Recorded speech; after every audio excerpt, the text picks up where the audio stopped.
The best people are self-driven and thrive under clear leadership with a shared vision, eliminating the need for micromanagement.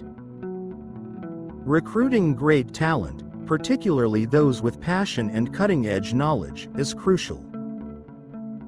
Steve Jobs emphasized the importance of hiring people whose excitement for innovation matched the team's vision. Rejecting traditional management styles in favor of empowering individuals to shine. The greatest people are self-managing. They don't need to be managed. Once they know what to do, they'll go figure out how to do it, and they don't need to be managed at all.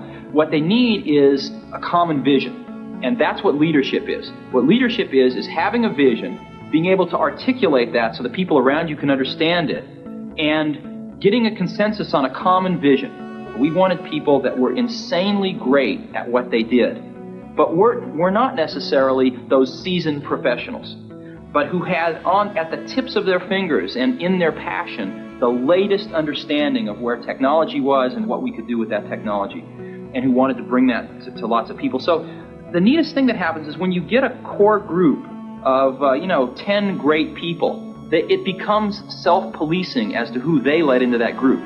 So I consider the most important job of someone like myself is recruiting. Apple's recruitment process was exhaustive, prioritizing passion over experience, and valuing those who believed in the mission.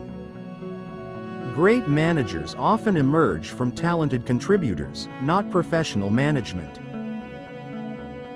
We agonized over hiring. We had interviews. You could go back and look at some of the interviews agendas. They would start at 9 or 10 in the morning and go through dinner.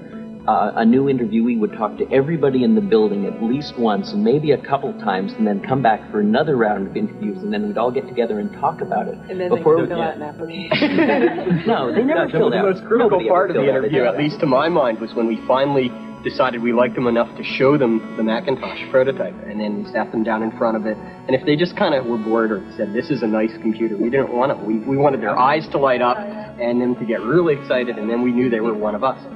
And everybody just wanted to work, not because it was work that had to be done, but it was because something that we really believed in, that was just going to really make a difference.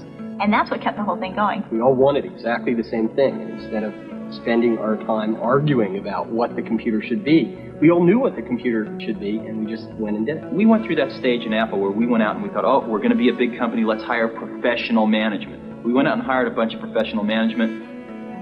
It didn't work at all. Most of them were bozos. They knew how to manage, but they didn't know how to do anything. And so if you're a great person, why do you want to work for somebody you can't learn anything from? And you know what's interesting?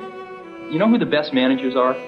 They're the great individual contributors who never ever want to be a manager, but decide they have to be a manager because no one else is going to be able to do as good a job as them.